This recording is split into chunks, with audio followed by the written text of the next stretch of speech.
fruit de tant d'efforts, de recherche de notre petite équipe que nous avons animée pendant 15 ans, 95, 98, naissance du musée, soit accroché à ces nouvelles cimaises de ce charmant pavillon. C'est la première manifestation du genre dans l'espace Chanorier, et c'est bien, comme ce musée est un lieu de patrimoine et d'histoire. C'est le passé de la ville qui s'invite et entrouvre les portes de l'espace Chanorier. Un hommage à notre histoire locale au travers de l'une de ses pages les plus illustres. Je voudrais simplement vous dire la joie que j'ai à être à cette manifestation importante pour la culture, la Croatie dans sa région, dans le rayonnement de la ville de Croatie. Et je voudrais vous féliciter du fond du cœur à la fois pour cette nouvelle installation qui va permettre au musée de prospérer.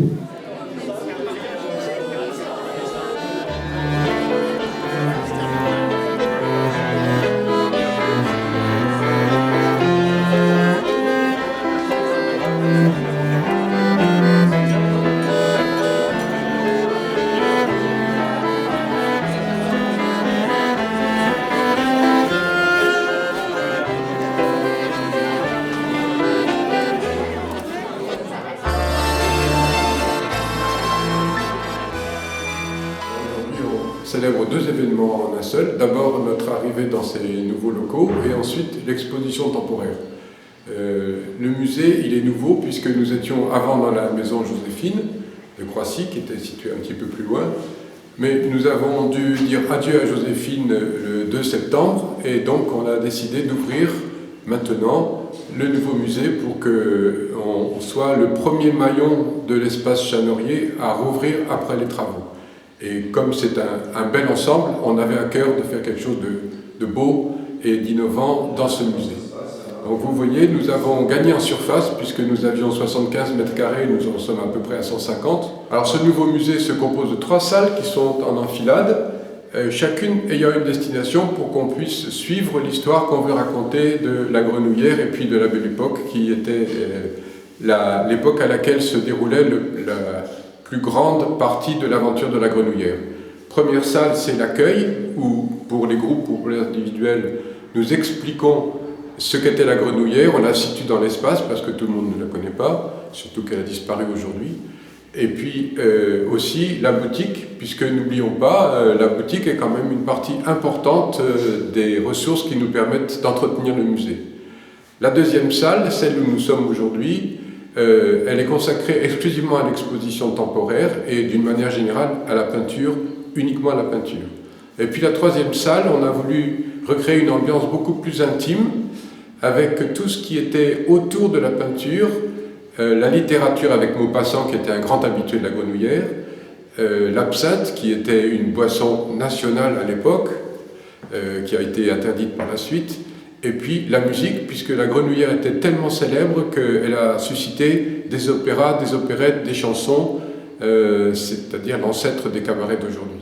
Le thème s'appelle Monet et Renoir côte à côte à la Grenouillère, parce que c'est emblématique et nous en revendiquons un petit peu l'exclusivité d'avoir deux peintres qui sont aujourd'hui mondialement connus et qui se sont retrouvés en marchant, l'un venait de Bougival, l'autre de Lucienne, ils se sont retrouvés, passer le pont de Bougival, et puis venir à la Grenouillère peindre côte à côte. Tout ça, c'était dans un espace de temps très réduit, puisque ça s'est passé uniquement l'été 1869.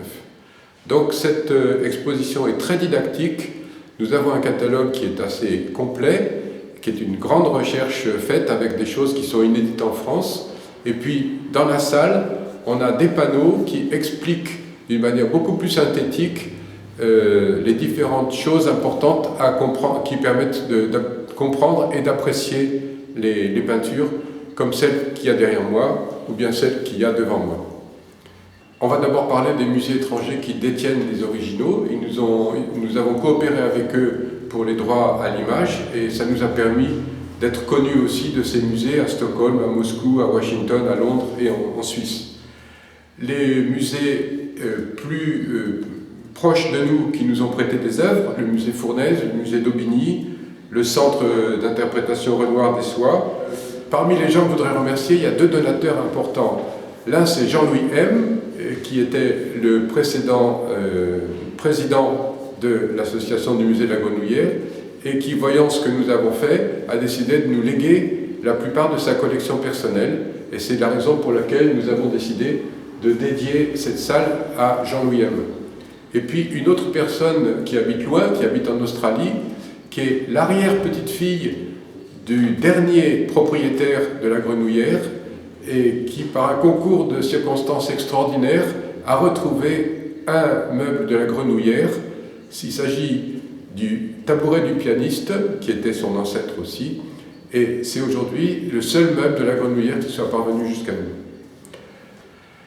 Les commissaires de l'exposition doivent aussi être remerciés, et parmi eux, surtout Bud Boring, qui a passé près d'1 an à faire des enquêtes et rassembler les documents et les informations pour créer ce catalogue.